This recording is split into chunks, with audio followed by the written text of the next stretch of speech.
はじめまして、あきらです。白血病になりました。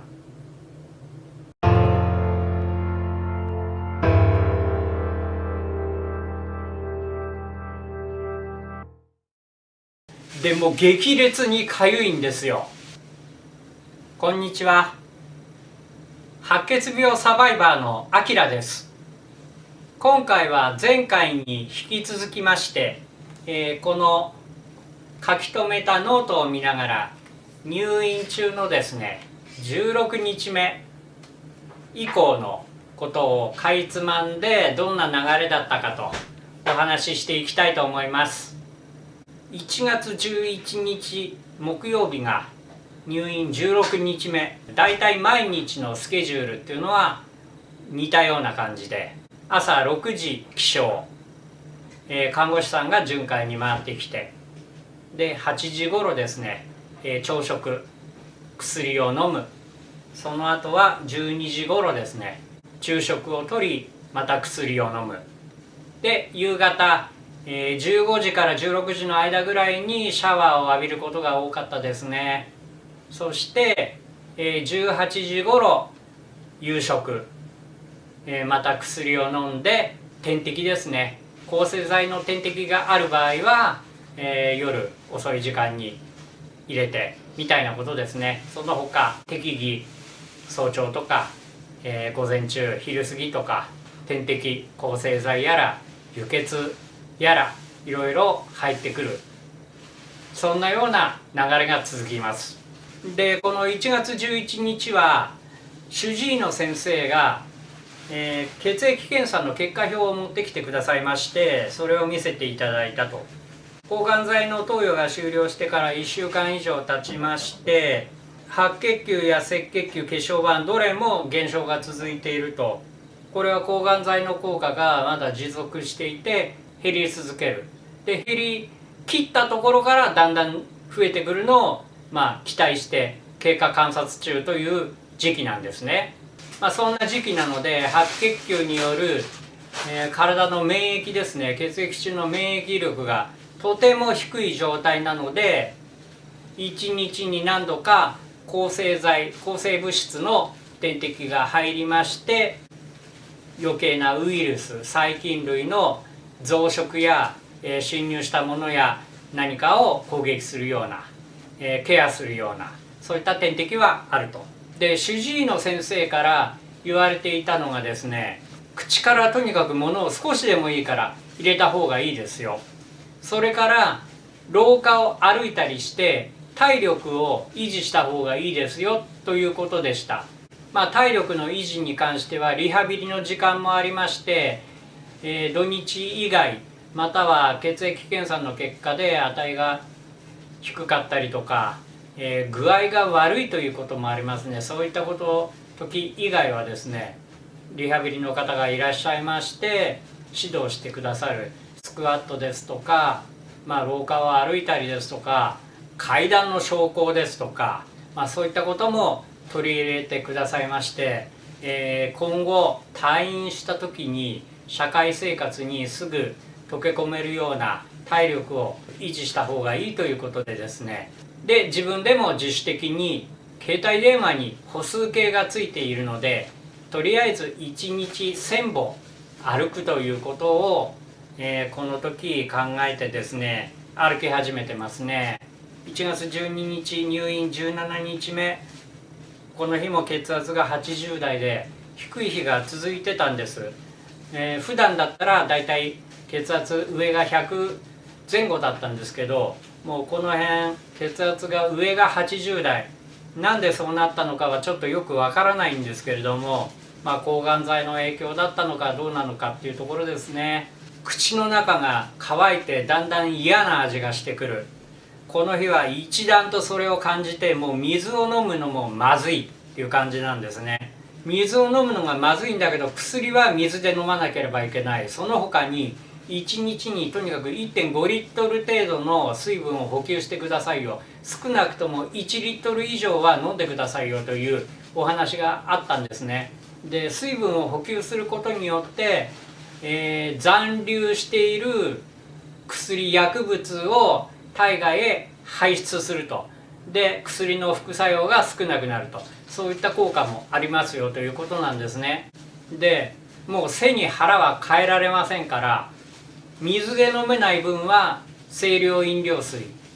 コーラですとかそういったものを飲んでですね、とにかく1リットル以上は飲むということはやってましたね。でこの辺りなんとなく看護師さんから一時退院という話が聞こえてきまして、本来だったら抗がん剤の治療をしまして、白血病細胞、悪い白血球ですとか赤血球、血小板などがガーッと下がりまして、今は下がった状態ですよと。だんだんこれが上がってきますよと。上がってきたら正常値になったら、一応寛解という言い方をするようなんですけど、一旦退院してまた様子を見ましょうと。でこれを何回か繰り返しますよ。ワンクールというのが1週間抗がん剤をやって、でその後2週3週4週ぐらい経過期間を置いて、これがワンクールだと。それでしばらく置いてまた2クール3クールと、繰り返すことによって白血病細胞がもうこれは大丈夫ですねというレベルまで落ち着かせると。それで一旦治療は終わり、あとは通院して時々数値を見るような、そういった流れになるらしいんですけれどもね、なかなか自分の場合はまだ下がった数値が上がってこない状態、これがしばらく続いてますね。で入院18日目ですね、夜中に何度も目が覚めると、なかなか眠れなくなってきた。で体が結構痒くなってきた、皮疹が広がっている、そんなことでですね、寝るのに苦労していた時期、割となかなか眠れない日が総じて多かったんですけれども、それがこの辺では結構始まっている。でこの日、11時半頃から点滴で血小板の輸血があったと。過去これ2回やってます。で血小板輸血だいたい1時間半かかるんですよ。でアレルギーが出やすいということで、その前にアレルギー止めの注射を点滴の管のジョイントの部分から注入するんです。それが終わって、で看護師さんが2人病室にやってきまして、読み合わせをするんですね。その血小板の輸血の、袋にですねデータが書いてあったりとか、あとパソコン上を見ながらですね、何々さん何型いくついくつの血小板の袋で、何月何日までが、消費期限でみたいなことをですね読み合わせて、で自分にも名前と誕生日を尋ねると、そんなようなことをやりまして、その血小板の輸血、赤血球の輸血もそうなんですけどね、それをやると。それから血小板の輸血と赤血球の輸血はそのような形で読み合わせの後ですね、点滴で入るんですけれども、最初はゆっくり落とすんですね。それで5分ぐらい様子を見て、問題がなかったらちょっと早く通常のスピードで落とす。でその間看護師さんがまた5分ぐらい様子を伺っていて、どうですか、大丈夫ですよ、じゃあこのまま点滴続けますねということで出ていかれる。で大体合わせて1時間半と、そういう時間なんですけれどもね。でこの日3回目の血小板の輸血、11時半頃スタートで、12時過ぎにお昼ご飯を食べながら、点滴が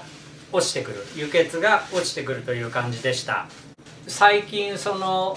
肌が結構かゆい、皮疹も出始めて、ご飯食べながらかゆいなとか思いながら食べてたんですよ。でも食べるということにも集中しているから、かゆいけど食べていると、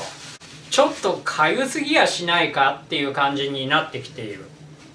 でご飯半分ぐらい食べたあたりでかゆみが広がって、ところどころポツンポツンポツンと膨らみが出始めてる。これはちょっとおかしいんじゃないかなということでナースコールをしたんですよ。もう時すでに遅しでした。アレルギー反応が出ちゃったんですね。で本来アレルギーが出た、もうかゆいと思ったら即それはもう呼んでくださいということだったんだけれども、この頃になると体が結構普段でもかゆかったので、それがアレルギーでかゆいのかどうなのかってことがちょっと判別がつかなかったんですね。もう一気に広がりましてね、体中真っ赤、そしてボツボツボツと点が出ている。でもう激烈にかゆいんですよ。でもうしょうがないんで、かゆみ止めのステロイドを点滴で入れましょうと。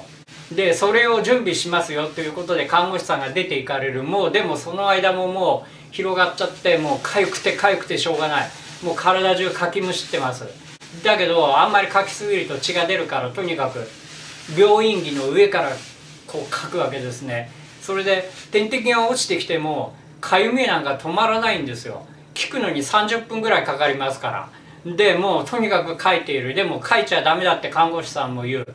冷やせば多少かゆみが落ち着きますよということで、アイスのみたいなのを持ってきてくださいましてね、それ体に当ててくださいってことでそれを当てる。それでも当ててないところはかゆいからとにかくかいてるわけです。呼吸も荒くなってハーハーしてるし、ああこれアレルギーなんだなっていうことをすごく実感しましたね。普段アレルギーってないんですよ。